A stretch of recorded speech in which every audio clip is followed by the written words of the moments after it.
Hello and welcome to another segment of the Radioactive Rant. I am your host, Lawrence Odie. Let's get right into it. I have something I picked up on a friend's page. Uh, it's a little piece about Robert Smalls. Here is the piece. Now, I'm going to read what this says. This is, brothers, if you're gonna be a gangster, be a real gangster. Meet Robert Smalls, and then it goes through a list of his accomplishments. Now, this post, this graphic, and the text belongs to a one and Trip. So, one of the things that I try to do is get next to people. I try to understand who they are psychologically, so I can know where they're coming from. So I want to know parents, jobs, education, where you lived, where they went to school. Now, mostly you can find this on Wikipedia, except for Ann Tripp.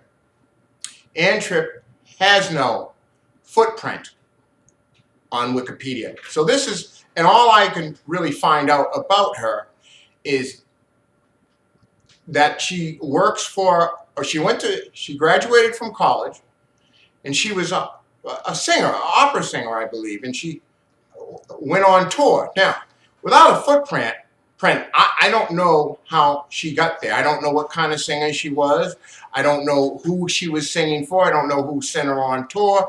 I don't know anything about her education except she went to a couple of colleges, and that's it.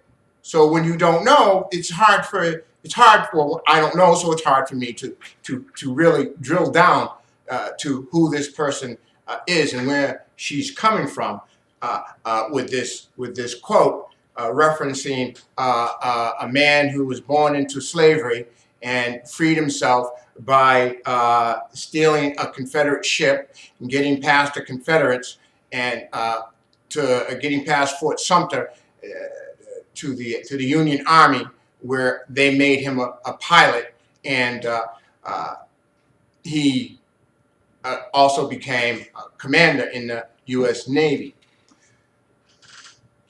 So, but I did look up, I did see a video of hers, and she was on this particular show, and she was talking African-American history, so she has a good grasp at that. But what I'm trying to understand is, how do you get from a singer, an opera singer, to a news reporter? She does the twice newscast. She does a newscast twice during the Steve Harvey show on WBLS, and I wanted to know how do you get from a singer, which in my opinion is up here, very lofty, to a news reporter on the Steve Harvey show, which is 3 hours. Okay, I'm not sure. And like I said, she doesn't have a footprint, so I can't really figure that out. But let me read you a couple of things. This bulleted list here she has for Robert Smalls.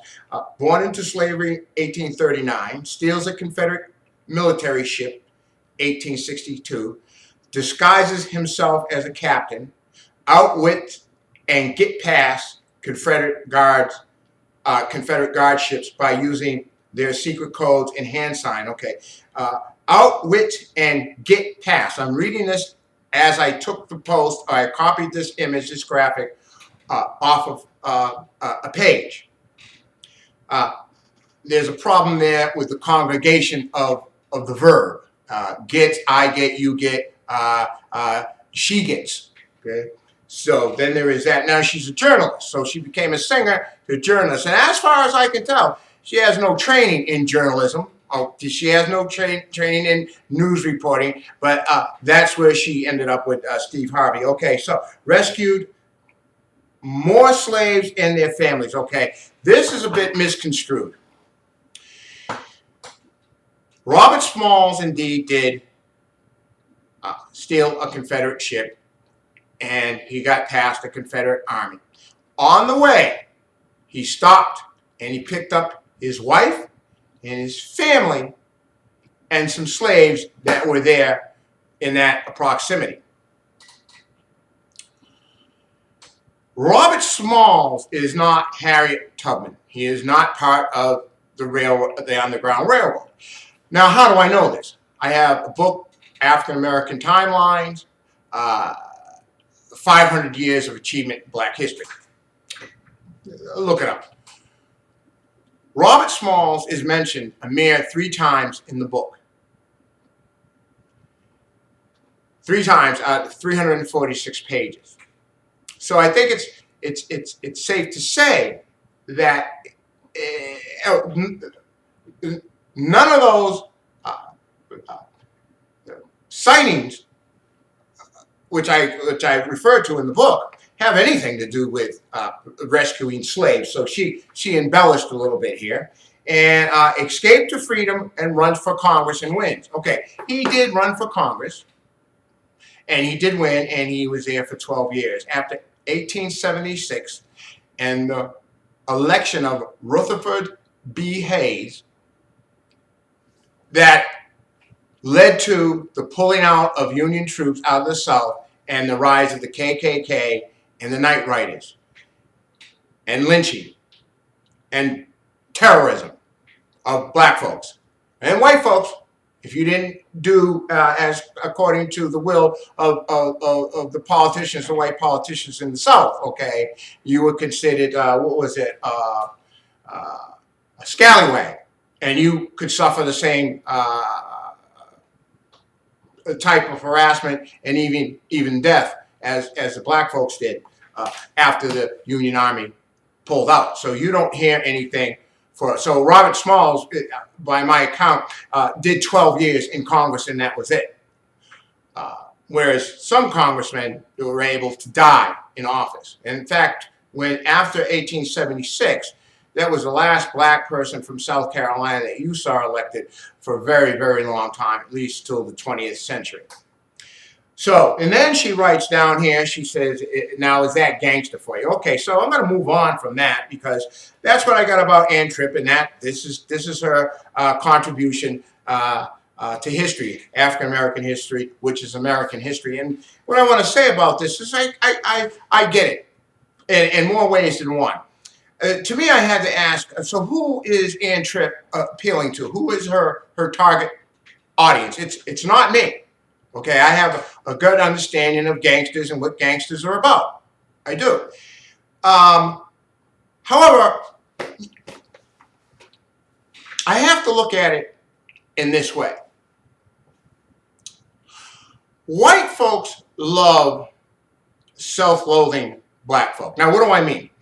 Any black folks that will come out there and appease their sensibilities of how black folks should conduct themselves. So basically, Ann Tripp is saying here, if you're going to be gangster, be a real gangster, she is appealing to a white audience, and if she's getting a sense of history across, I get that too. But she's also saying that this is what black people who call themselves gangsters should be doing. In that, steal a ship and free some slaves. Fortunately, we're in the 21st century here. So I really looked at that. Brothers, if you're going to be gangster, be a real gangster, I looked at that as a really piss-poor analogy. So, as I said, she was a singer. She toured Europe. She understands African-American history. I saw her, like I said, I saw her on the show. But the question, and she's also somewhat known as a feminist. So I say feminist or a carrier of African American history, a teacher, if you will, of African American history, or a self-loathing black one. That's what I come up with. But to the gangster reference, I really have to talk about that for a minute. Now, of course, if she's talking to gangsters in the 18th century, because there were black gangs in the 18th or the 1800s. There were the Flyboys, 2 words, and there were the Longbridge Boys. There's not much mention of them in history. In fact, I can find very little. I'm sure there's something out there, but I can't find, look, to the victors go the spoils. If we want to write the history of the American gangster, we look at the gangs of New York, the 5 Point Boys, and the Purple Gang, and those gangs, and then we go to the Mafia.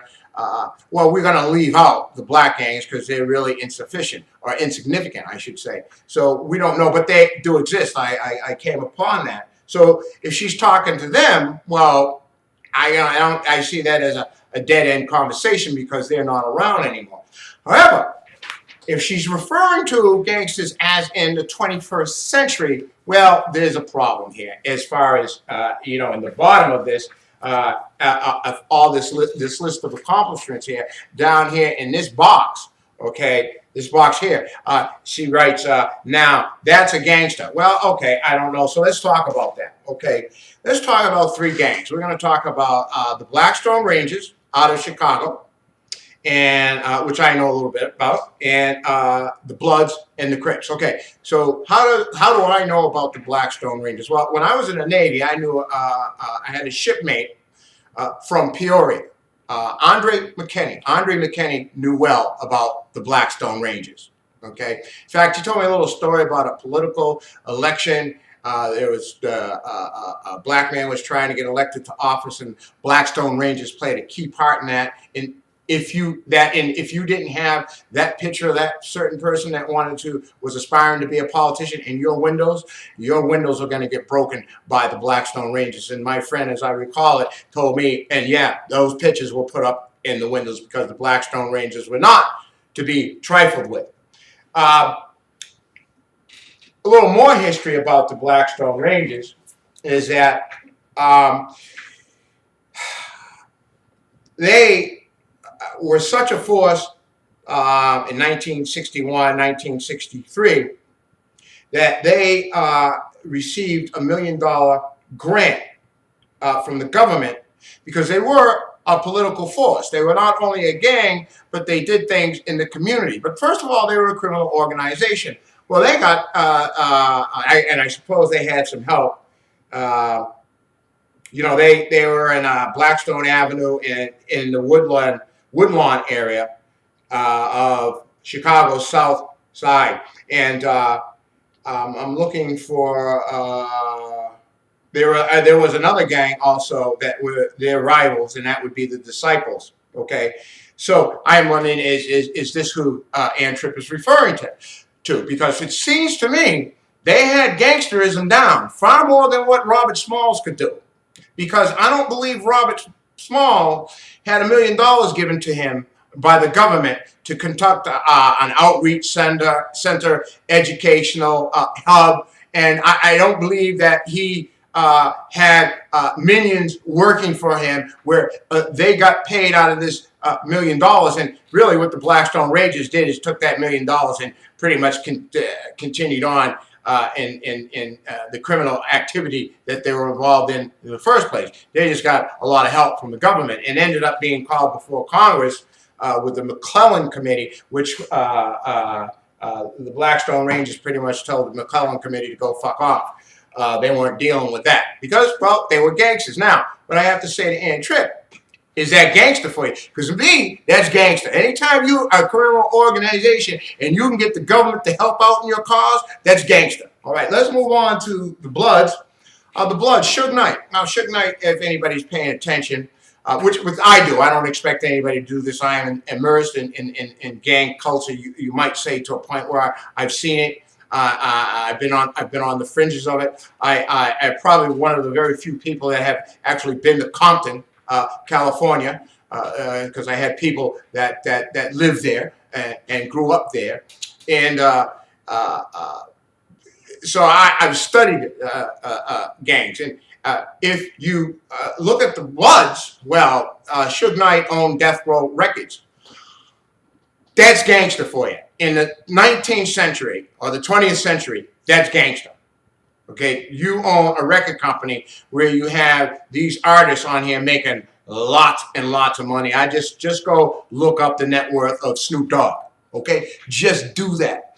Tupac Shakur is still selling records. He's dead. All right, that's gangster for you. So I don't know if Ann is talking to Suge Knight, because Suge Knight just, he was a gangster incarnate, and if that's the right word to use for it.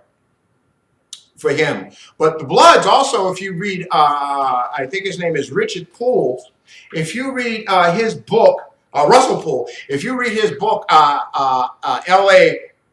Brinth, which is, Labyrinth, but he's got the L.A. capitalized, and I've read that book. And in that book, it tells me that the Bloods owned mortgage companies.